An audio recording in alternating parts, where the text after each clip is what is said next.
السلام عليكم ورحمة الله وبركاته. حياكم الله إخوتي الكرام. اليوم معنا قصة من المغرب لأخت مغتربة في فرنسا. أخت مغربية مغتربة في فرنسا عاشت حتى الآن سورة البقرة 4 مرات سنة كاملة، و30,000 استغفار كمان سنة كاملة. وهي محامية تعمل في سلك المحاماة، وستتكلم هي بصوتها، نسمعها إن شاء الله. نسمع قصتها وهي ترويها ماذا غير الله وماذا فعل الله معها. نعم، سبحان الله. عندما يأذن الله لك بهذه الهمة العالية، سأبين أنا. والله يا جماعة، والله عندما تكون الهمة عالية، سورة البقرة 4 مرات هي عبارة عن مرة ونص أو أقل. سورة البقرة لما في عندك همة عالية، الله فاتح عليك، هي مرة ونص، كأنك تقرأ مرة ونص، كأنك تقرأ سورة البقرة مرة ونص. و30,000 استغفار كنت أنهيهم في آخر الليل. نعم، كنت أنهيهم لأنه عم على القناة وأجاوب الإخوة، لكن يوما ما أردت أن أكسر هذا الحاجز 30,000 استغفار. فكان هذا هو، هاي المسبحة لازلت أحتفظ منها فيها، لربما لها سنة ونصف شوي.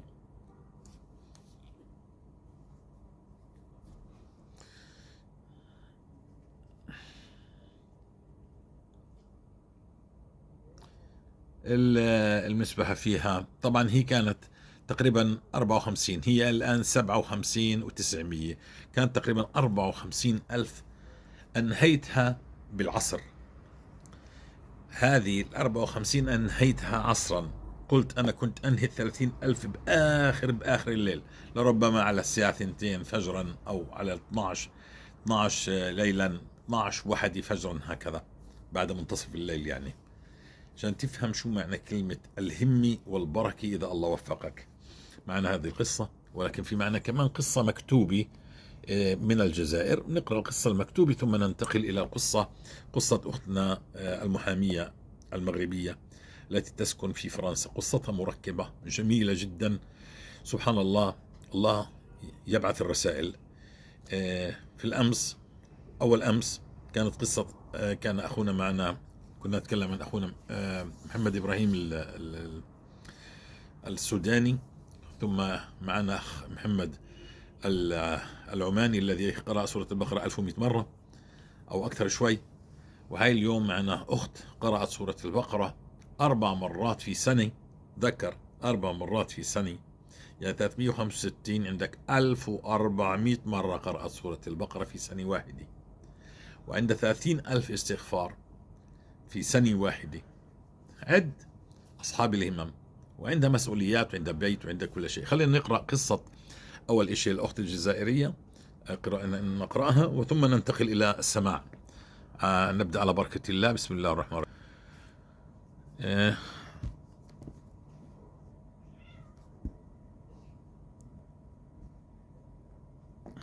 السلام عليكم عمي حجازي، أنا من الجزائر. انقل رسالتي من فضلك. لقد كنت في تيه كبير، كنت متعلقة بزوجي كثير لحد الجنون، إلى درجة كنت مستعدة أن أعصي الله من أجله. فعلا. ومرت فترة نفاسي ابتعد عني من أجل العمل، فأصبت باكتئاب حاد، أبكي الليل والنهار، مع أنه يخاف الله فيه ويعاملني أحسن معاملة، لكني لدي وسواس أن يتركني أبكي ليل نهار. وجدت قناتك فبدأت الاستغفار شيئا فشيء، بدأت في التحسن إلى درجة الشفاء التام، فأدركت أن الشيطان كان راكبني. وكذلك يا شيخ اتحلت لنا أمور كانت عالقة منذ 15 سنة. أمور كانت عالقة منذ 15 سنة اتحلت، كانت معجزة من الله وتسهيلات خيالية، حتى أصبحت أتعجب، هل الاستغفار هذا سحر أم ماذا؟ شكرا يا ربي، لقد خرجت من الظلمات إلى النور. أرجوكم استغفروا ربكم، نحن تحت تأثير الذنوب ولا نعلم ولا نعلم، يعني نحن تحت تأثير الذنوب ولا نعلم. كنت أظن إني على خير، لكن بعد كلامك أدرك أن أعمل الذنب كثيرا، إني أعمل ذنوب كثيرة، منها الغيبة، كنت أظنها عادية. أرجوك بلغ رسالتي للناس. نعم. هذه الأخت وجدت ضالتها في الاستغفار. والأخت المغربية تقول لك أنا كنت أبحث وأبحث وأبحث حتى ذكرت قصة سلمان الفارسي التي دائما أنا أذكر فيها إن سلمان الفارسي كان يبحث عن الحق. وهذه الأخت المحامية المغربية، هذه الأخت الجزائرية انتهينا من قصتها، والأخت المغربية ستتكلم هي ونسمع ماذا تقول، ماذا وجدت عشان تتعلموا. والله إن هذه يعني رسائل تثبتنا جميعا إن شاء الله، وكان الله جل في علاه يؤيد يؤيد يؤيد. نعم، الموضوع هو معرفة الله، الموضوع هو الثقة في الله، الموضوع أن نعرف كيف نتعامل مع كتاب الله ومع أحاديث رسول الله. مش أنا حافظ أكثر منك فأنا أفهم منك، لا لا لا لا لا، الموضوع ليس هكذا إطلاقا. الموضوع إني أنا عشت الآية فقطفت ثمارها فوجدت الله من خلال هذه الآية. نعم، عشت الحديث لرسول الله، نعم، من لزم الاستغفار فوجدت الله جل في علاه في هذا الحديث، وجدت كيف يستجيب وما هو الخلل الذي كان بيني وبين الله الذي منعني أن يستجيب الله. فاليوم أنا أدرك وأنا أعرف والمتابعين يعرفوا كيف يستجيب الله. هذا هو الذي نبحث عنه. صحابة رسول الله علمهم رسول الله التوحيد 13 عام حتى عرفوا الله. يعني أنا إذا بدي أعرف كل شيء ولا أعرف الله، أعرف كل أوامر الله وأتفنن، وعندي من المفردات ما عندي، ومن عندي من الكتب التي ألفتها ما عندي، ولكني مش عارف أوصل الرسالة لأي شخص. لماذا هذا التعطيل؟ لماذا نحن في ذيل الأمم؟ لماذا نحن هكذا؟ لماذا لا يستجيب الله؟ لماذا إذا سألنا الله ولنا في مواطن كثيرة، في جوف الليل، في يوم الجمعة، في رمضان، يوم عرفة جاي علينا، يوم عرفة عندنا مواطن كثيرة فيها الدعاء مستجاب، لكن كل عرف يمر علينا، وكل رمضان يمر علينا، وكل يوم جمعة يمر علينا، وكل ليلة يمر علينا ندعو الله ولا يستجيب لشيء. إنها الذنوب التي جعلت ساتر وكأنه ساتر أقوى من الحديد بينك وبين الله. لكن الله رحيم ينتظرك حتى توب. هي رحمة الله إنه يمهلك. يعني بالله عليك، مش هي رحمة الله؟ بالله عليك أنت بتنتظر إذا جارك بيأذيك يوم يومين 3 4 5 بتنتظر عليه، ولا بتروح على خناقة مع ابنك إذا أساء إليك اليوم بكرة وبعد بكرة تصبر عليه؟ لا تصبر عليه. والله يصبر عليك ويصبر عليك، يمهلك، حليم. هذا هو العلم. نعم، الله حليم يصبر علينا ويعطينا ويرحمنا عسى أن نتوب، لكننا نتمادى ونتمادى. الحمد لله رب العالمين، بالاستغفار وجدناها. إن كل شيء جميل إني أنا أكون في إلي علاقة مع الله وبعدين أفوت على كل العلوم. نعم، والله يوما ما بعد ما يعني بدأت تتكشف عظمة بلغوا عني ولو آية، قلت والله لو خيروني بين 3 أمور، يعني أن أحفظ كتاب الله، وهذا أكبر شرف ممكن يناله المؤمن، هذا أكبر شرف، أو إني أتعلم في الشريعة كلية الشريعة وأعلم الناس الشريعة، أو أن أعيش آية فأبلغها.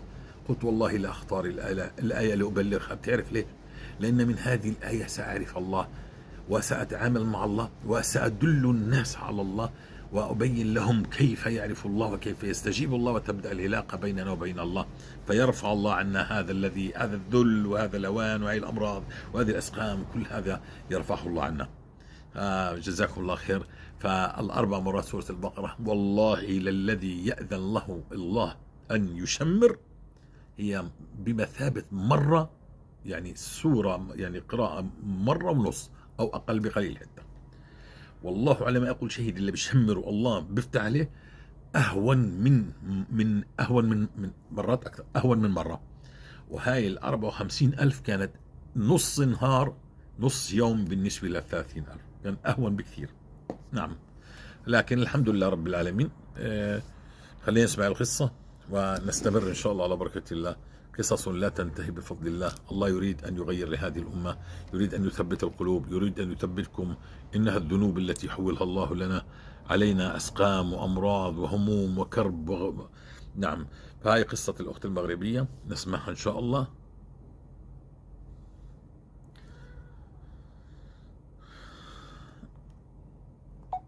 عنا ونعيش. طيب. السلام عليكم ورحمة الله تعالى وبركاته. أختي أم رفيدة وإخواني وأخواتي من جروبات بلغوا عني ولو آية، أخي الكريم محمد حجازي، السلام عليكم ورحمة الله تعالى وبركاته. حبيت في هذه الكلمة إن شاء الله أروها يعني قصيرة وخفيفة على قلوبكم، ألقي عليكم أقص عليكم قصتي مع سورة البقرة والاستغفار. أنا الحمد لله يعني مغربية عايشة في فرنسا، وكبرت ودرست في فرنسا، وحاليا يعني مع أولادي عايشة مع أولادي في فرنسا والحمد لله. والله يعني سبحان الله، حياتي قبل سورة البقرة وقبل الاستغفار حياة لا توصف من التعب والكربات والمشاكل والهموم، ويعني تسلط شياطين وتسلط شياطين من الإنس ومن الجن سبحان الله، ومن الأقارب، ويعني لا حول ولا قوة إلا بالله العلي العظيم. تعرفت على قناة الشيخ أحمد عبد عوض، يعني قناة الفتح للقرآن الكريم، يمكن سنة 2012 آخر 2011، وسمعت بيتكلم عن سورة البقرة، وكيف أنه الإنسان المحسود والمعيون والمسحور ممكن يعني يتشافى بسورة البقرة وبعض يعني المعوذات، ويعني علاجات من القرآن الكريم والسنة، ومن آشاب ومن أدعية وأذكار. دخلت عالم ما كنت أعلم عنه شيئا والله العظيم، يعني سبحان الله. حتى القرآن كانت يعني صلتي به صلة شبه منقطعة، يعني في رمضان أجي كده أفتح القرآن أحاول أقرأ فيه شوية كده تلاقيني يعني خلاص يعني حاجة عاملة لي بلوك، يعني ما أقدرش أبدأ كده في سورة البقرة ألاقي نفسي مش قادرة أكمل سبحان الله، فأترك لسنين عديدة يعني سبحان الله، وما كنتش عارفة السبب ولا حاجة. يعني من يعني اتباعي للشيخ أحمد عبد عوض عرفت أنه في حسد وعين وسحر وكده، وأنه الإنسان ممكن يتعالج وكده، فأخذت كده محمل الجد، يعني أقرأ سورة البقرة يوميا مرة واحدة، والحمد لله يعني سبحان الله لقيت مع الصدقات مع يعني الحمد لله بعض الأذكار وكذا، الحمد لله تحسنت حياتي، لكن سبحان الله ما تغيرت بالشكل اللي كنت أتمناه يعني وانتظره، يعني اللي عاش يعني كربات كتير بيتمنى من الله يعني فرج كبير يعني والحمد لله. لكن سبحان الله قعدت على هذا سبحان الله سنين وما تغير يعني شيء في حياتي بالطريقة اللي كنت بتمناها، لكن الحمد لله سبحان الله العظيم يوم 17 شهر 5 2023 يعني بعد رمضان، مش اللي فات اللي قبله، سبحان الله يعني وقعت عيني كده على فيديو من فيديوهات أخونا محمد حجازي، الله يجزيه عنا كل خير، ويعني كرم من الله ونعمة وفضل يعني، ونعمة بعثها الله لينا يعني سبحان الله بعد عفو الله وكرمه وفضله. فسبحان الله يعني قعدت كده، كانت المسبحة في إيدي، أنا فاكرة اليوم ده كانت المسبحة في إيدي، وكنت على سريري وكنت سبحان الله بستغفر وصلي على النبي. أنا كنت بحب من محبي الصلاة على النبي كتير، فكنت بصلي على النبي، ولكن يعني شفت الفيديو على الاستغفار، فسبحان الله يعني حسيت وكأنه الله بيقول لي، لأنه أنا كنت مدومة على صلاة على النبي يعني، وكنت مدومة على سورة البقرة، لكن صراحة كانت هموم ومشاكل، أنا محامية وكانت عندي تعطيل في الشغل وتعطيل في الأرزاق الرزاق والأولاد حالهم ما يسرش ويعني وانفصال ومشاكل وهموم، يعني سبحان الله. ف الحمد لله كنت عايشة ويعني كده ويعني بحاول لكن حسيت انه الفيديو ده كان سبحان الله وكأنه الله بعثولي يعني على الاستغفار. ففي يومها والله يعني قلت في نفسي لا، الأخ بيقول 30,000 استغفار كيف ده؟ يعني حاجة يعني مش ممكنة، يعني صعب. لكن سمعت الطريقة والصيغة اللي بيقولها، قلت والله يعني حينها يعني في وقتها نفسه خلاص أنا من اليوم حبدأ، وبديت يعني سبحان الله. ما فاتش على الأمر ده والله، ما فاتش عليه أسبوع لقيت المطر بمطر كده أيام متعددة بعدها، امطرني الله يعني في أقل من أسبوع سبحان الله. وكنت يعني تقريبا أبكي من الفرحة يعني وناديت على أولادي تعالوا يا أولاد شوفوا الأخ ده الفلسطيني بيقول إنه اللي يسافر 30,000 الله بيمطر وبعدين بيفرج عنه همومه وكده. يعني بدأت خلاص يعني وكأنه المطر خلاص يعني بداية الفرج، والحمد لله. بعدها كده يعني شهر 6-7 بدأت الانفراجات من الناحية المادية، يعني الحمد لله الشغل في المكتب بدأ يمشي بعد ما كان في تعطيل، ويعني سبحان الله المكتب كان شوية تعبان يعني الحمد لله الأمور ماشية، لكن في ديون وفيه يعني تعطيل في القضايا ومشاكل وهموم وحاجات من دي. وسبحان الله أخذت يعني 30,000 استغفار بقالي يعني تقريبا سنة، يعني فات يوم 17 شهر مايو ده يعني الحمد لله يعني عملت 30,000 استغفار كل يوم الحمد لله، تقريبا كل يوم يعني صار لي سنة على الوضع ده. وأخذت سورة البقرة، أنا أخذت سورة يعني الاستغفار يوم 17 شهر 5 2023، وبعديها بأسبوعين تقريبا أخذت سورة البقرة 4 مرات، لأنه سبحان الله أنا من الناس اللي كانت مواظبة على سورة البقرة مرة واحدة وشفت منها يعني خير، لكن يعني قلت في نفسي أكيد 4 مرات تفرق تماما على مرة واحدة. وبالخصوص لما سمعت الفيديو عن الأقفال سورة البقرة والحاجات دي وكده، فاقتنعت إنه أكيد 4 مرات حيكون حاجة تانية تفرق فرق كبير. فأخذت أقرأها يعني سبحان الله من يوم 1 شهر 6 23 لغاية تقريبا يعني دلوقتي الحمد لله. أنا حتى اليوم والله قرأتها 4 مرات، يعني شو ما يصير لازم أقرأ سورة البقرة 4 مرات من غير ما يكون عندي يعني سبحان الله أحيانا بيكون عندي عذر يعني شرعي بقرأها على الموبايل، وأحيانا بكون مشغولة كتير. فالمهم يعني ما سيبها يعني نادرا ما قرأتها يعني مرتين ولا كده، لازم يكون في 4 مرات. فشفت ما شاء الله أجمل سنة في حياتي كلها والله، يعني انفراجات مادية وانفراجات يعني سبحان الله. كنت أنا أولادي أنا منفصلة وعندي 3 أولاد يعني في سن المراهقة، وتربية فرنسا صعبة يعني حاجات لا توصف، تعب وشقاء لا يوصف. لكن سبحان الله والله من يوم ما أخذت الاستغفار 30,000 وسورة البقرة 4 مرات يعني شفت ما شاء الله حاجات تفرح القلب وخلاص يعني ما عاد عندي ضيق في الصدر يعني بحس كده براحة نفسية، وما عادش عندي خوف من المستقبل لا على نفسي ولا مستقبلي ولا أولادي. وسبحان الله يعني حتى ماديا سبحان الله يعني شغل المكتب بدأ يمشي، وبجيني زباين أحيانا من أماكن بستغرب أنها جيني منها، وسبحان الله يعني حتى جاتني أرزاق من حيث لا أحتسب يعني. والله رزقني بعمرة كنت بحلم بيها من سنين طويلة يعني الحمد لله مع أمي، مع أن أمي كان الأمر شبه مستحيل لأنه أمي يعني راقدة في الفراش، يعني صعب علي حتى يعني بتروح الحمام بالعافية يعني سبحان الله وبتصلي بالعافية. فيعني أنه أخذها عمرة يعني كان شبه مستحيل يعني صعب، لكن سبحان الله ألا يسر الأمور. حتى أبي يعني كان حيروح معنا يعني ما كتبلوش نصيب، فرحت انا وهي.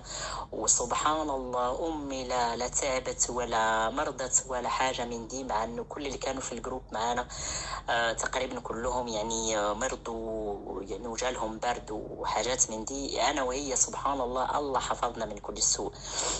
وكنت حتى هناك يعني في الحرم بقرأ سورة البقرة وبستغفر، وأنا يعني بروح مع أمي يعني على كرسي متحرك. سبحان الله يعني الله يسر علي كل حاجة كل حاجة، وجاتني الأرزاق من حيث لا أحتسب. يعني ملفات كانت متعطلة وانفرجت وجالي فلوس من وراها، وحتى جاني فلوس من حيث لا أحتسب. يعني سبحان الله العظيم. ويعني وكرمني الله كرم كبير، لأنه كان عندي مش مشاكل يعني في تربية الأولاد، لأنه أنا بربيهم وحدي، والأمر صعب جدا هنا في فرنسا. وأني كوني بشتغل وعندي مسؤولية مكتب ومحامية وانشغالات كتير يعني مسؤوليات كتير، فيعني أكيد حيكون صعب ما يكونش فيه تقصير من جهتي. لكن الحمد لله سبحان الله، كأنه الله بعث لي الاستغفار وسورة البقرة عشان يشيلوا عني يعني المسؤولية، ويشيلوا عني التعب، ويشيلوا عني كل ده.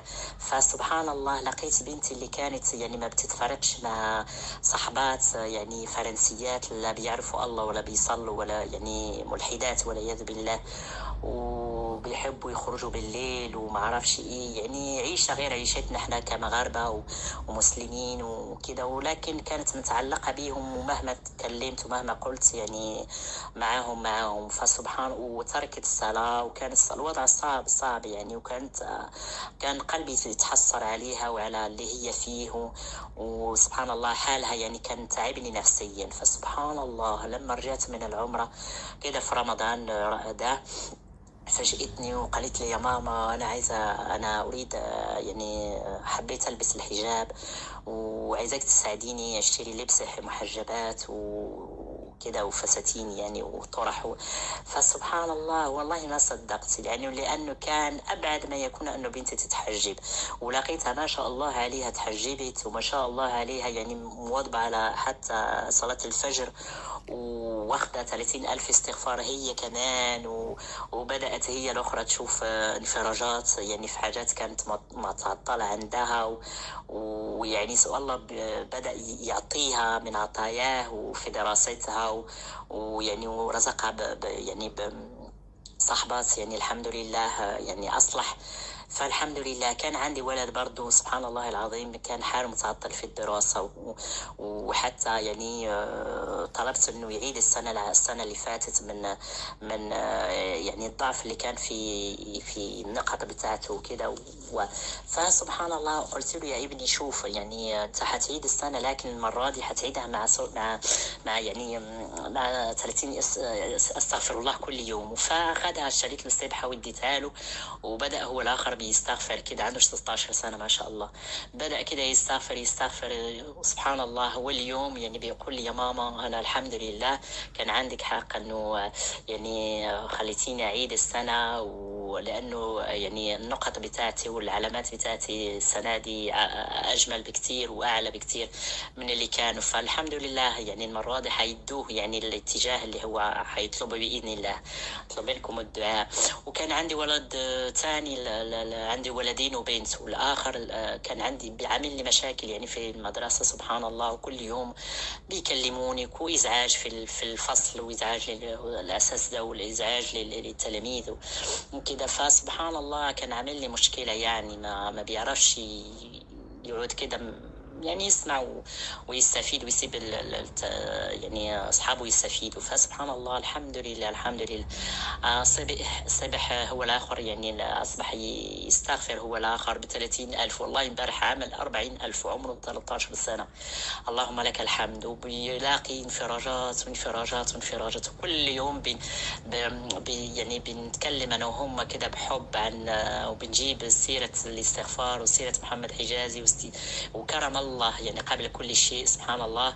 وحتى اليوم يعني والله جاء عندي، رحنا بيت أبويا وكده، وكان ضايع من ابني الأكبر هاتف كنت اشتريته له كده يعني والله بثمن غالي كده، وكان يعني ضايع مننا بقاله 3 شهور. فسبحان الله تحسرت عليه لأنه يعني كان لازم أجيب له واحد تاني وهو عايز واحد غالي، فكان يعني قلت له تصبر يعني علي وإن شاء الله أجيب لك واحد. فسبحان الله والله الأسبوع ده كنت ناوية أجيب له واحد تاني، يعني لقيت ابني، رحنا بيت أبويا ولقيت ابني الأصغر بيقول يا ماما شوفي أنا لقيت إيه. أنا لقيت التليفون، تليفوننا الضايع. يعني سبحان الله، مع العلم انه والله فتشنا في كل مكان، يعني في بيت ابويا وفي بيتنا وفي السياره وفي كل مكان ما لقيناش حاجه. فاليوم ده اللي بشوفه انا من الاستغفار، يعني تفريج هموم وتفريج كروبات. وكل يوم والله يعني سبحان الله اخبار ساره واخبار مفرحه وامل جديد في الحياه وامل. سبحان الله انا انسانه منفصله يعني من سنه 2018 وطلع عندي يعني سحر تفريق وكده. فيعني دعوتكم لي إن شاء الله بلم الشمل والزوج الصالح. يعني سبحان الله حتى في الزواج والله السنة دي يعني أكرمني ربي يعني بخطبة. يعني المهم الحمد لله على كل شيء. الأمر ما تمش يعني كده لأنه الشخص كان أصغر مني بكتير، فيعني صعب شوية يعني من جهة العيلة يقبل واحد يعني شاب أصغر مني بكتير يعني سبحان الله.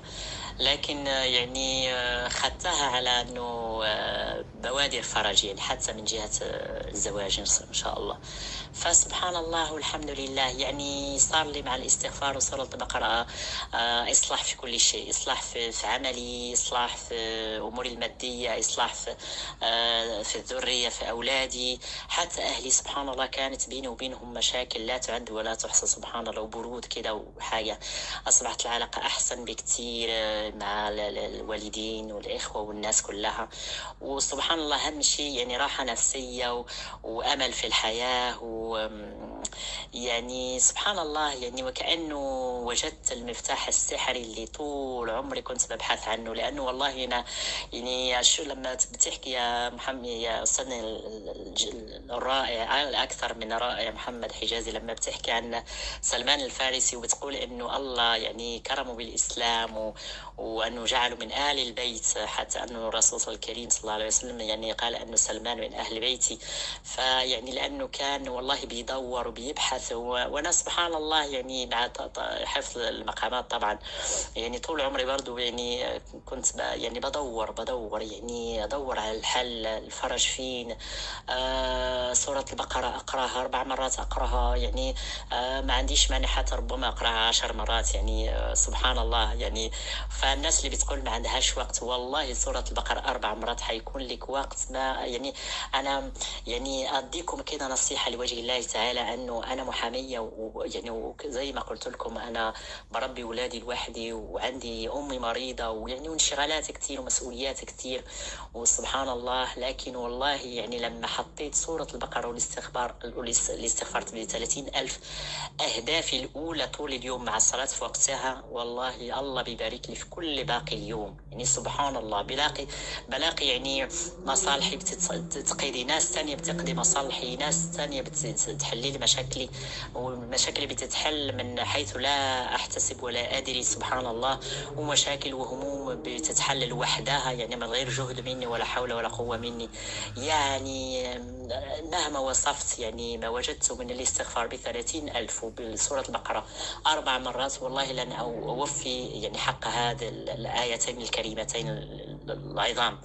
فيعني شكر خاص وتام يعني لله سبحانه وتعالى أولا، والحمد والشكر له على فضله وعلى كرمه ويعني الحمد لله. وبعدين لأخونا محمد حجازي الله يجزيه عني كل خير يعني، لأنه والله يعني سنين وأنا مكروبة ومتشحتفة على الفرج وأسحار وعيون وحسود. أنا دكتورة ومحامية لكن سبحان الله حياتي جحيم. يعني قبل الاستغفار وقبل سورة البقرة كانت حياتي معطلة من كل النواحي، مهما حاولت أعمل شيء بلاقي صعوبات ويعني كل حاجة بلوك بلوك بلوك، يعني سبحان الله. فبعد يعني اليوم يعني صار لي ما فيش أي حاجة بتخوفني دلوقتي، يعني عارفة أنه بستغفر بس، يعني خلاص، يعني ولا شيل هم أي شيء، ولا شيل أي هم أي شيء، لا من ناحية والله اللي هدالي بنتي بعد ما كنت شايفاها والله قدام عيني كده مع صحبة سيئة ويعني وترك للصلاة ويعني وحياة لا حول ولا قوة إلا بالله. إنما الحمد لله مع العلم أن قلبها طيب وكانت يعني بتحبيني كثير وكل حاجة، لكن سبحان الله ما هداها سبحان الله إلا الله بسبب يعني سورة البقرة والاستغفار ب30,000، وهي دلوقتي بتستغفر الله. ادعوا لها إن شاء الله بالثبات والنجاح إن شاء الله والزوج الصالح. وكمان باقي أولادي الله بيصلحهم حالهم، يعني كل يوم أحسن وأحسن وأحسن. ويعني مهما قلت والله مهما قلت سبحان الله، وحتى السفر سبحان الله كنت محرومة من السفر، فيعني سبحان الله الله كرمني بعطلة ويعني وسيارة يعني الحمد لله، يعني بحاجات أجمل مما كنت يعني بتمنى وكده.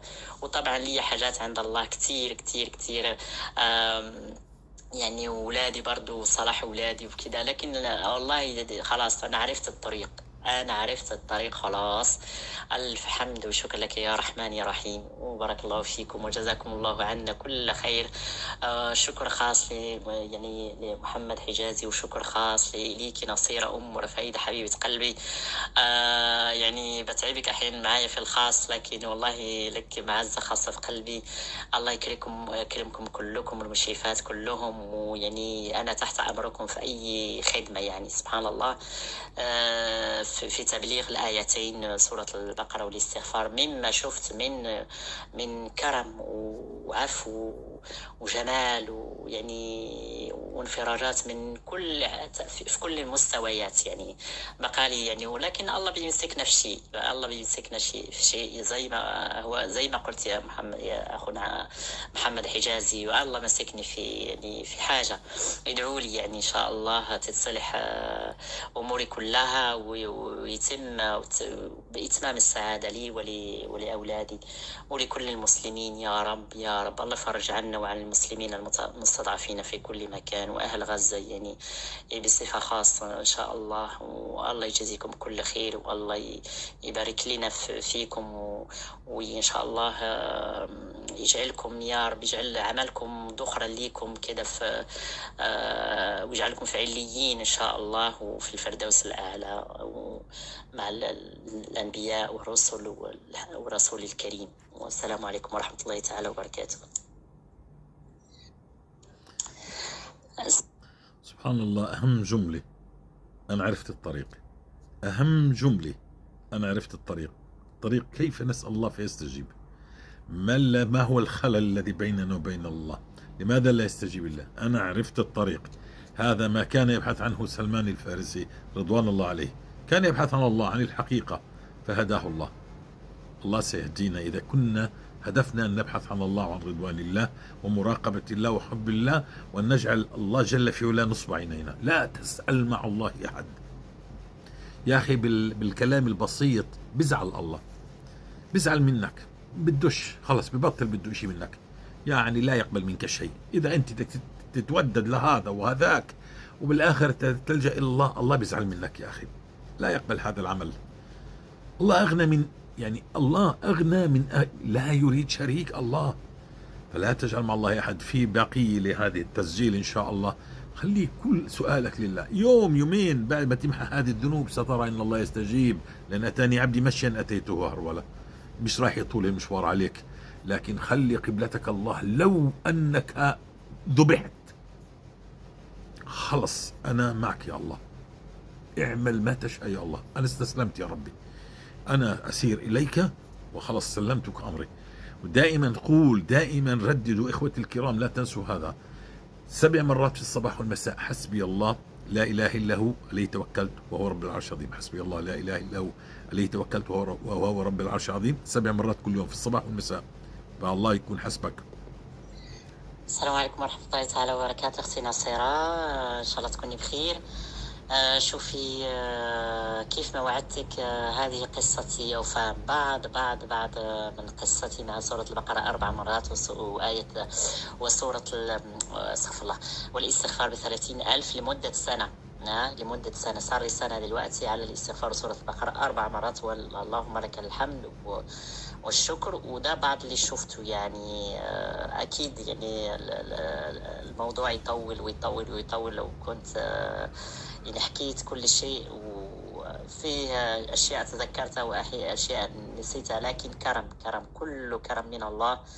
ويعني وصل لي قصتي لأخونا محمد حجازي، يعني عشان إن شاء الله توصل كل الناس، وكل الناس تستفيد إن شاء الله، ويشوفوا أنه كل ما بيقول محمد حجازي والله لمست بركة سورة البقرة مرة واحدة، ولمستها أكثر وأكثر ب4 مرات، ولمست الاستغفار كده يعني بأعداد بسيطة، ولمست الاستغفار ب30,000. فرق زي السماء ما بين السماء وبين الأرض، يعني فرق كبير صراحة لله. ويعني الله يجزيك كل خير أنت ومحمد حجازي وباقي المشرفين والمشرفات، والحمد لله رب العالمين. يعني يقول المولى عز وجل: من شغله ذكري عن مسألتي أعطيته فوق مسألة السائلين. تقرأ قرآن كل يوم وتستغفر، الله سيعطيك فوق مسألة الذين يا رب يا رب يا رب. إذا كان ابن تيمية يقول خير الدعاء الاستغفار، فما بالك لماذا خلاص الزم الاستغفار والله سيعطيك كل شيء. لا يعلم الله ما ينقصك. مش هو الذي منع عنك هذا الشيء؟ منعك عشان يا رب يا رب. فالزم الاستغفار وتوب إلى الله. الله كريم، الله رحيم، الله يحب عباده، لكننا نحن فينا مصلحة بدنا مصلحة هذه، يعطيني يا رب اقضي عني الدين عشان أرجع إلى اللي كنت عليه. هي الطامة الكبرى، مش عشان أقبل عليك يا الله وأبقى معك. الله يفتح عليكم ويرضى عليكم، بارك الله فيكم. نعم، هذه قصص يعني تشد من عزيمتنا إن شاء الله، ونستمر بإذن الله تعالى. نعم، أصحاب القصص عندنا الآن بإذن الله تعالى. الله يفتح على أصحاب القصص يخرج قصصهم. لهم سنة، منهم سنتين. هذه الأخت 1400 مرة سورة البقرة، يعني في سنة كاملة 4 مرات. 365 يوم عندك في السنة، عندك 700 1400 وشوي. نعم، هذا جمال أنك أنت تشمر. والبركة في سورة البقرة والاستغفار رحمة الله. ابحر مع الله وسترى عجب. السلام عليكم ورحمة الله وبركاته.